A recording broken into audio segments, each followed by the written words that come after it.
every employees, whether they are permanent employees or contract employees, they are given job specification, job tasks, so description, whether they really did what they are expected from job description to job specifications. This is part of the things that we need to look into before we said, look, UMS have so many redundancies, so many employees are not doing what they are expected, so we need to do HR audits.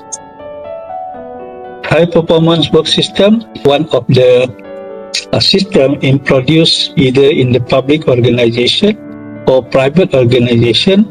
The idea ialah untuk meningkatkan skills ataupun kemampuan pekerja, ya.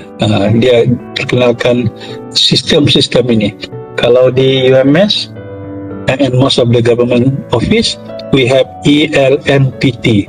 ELNPT ni adalah part of high performance work system. So the word itself, engagement, means how actually we engage with the staff itself internally as well as the client or the public externally. So engagement.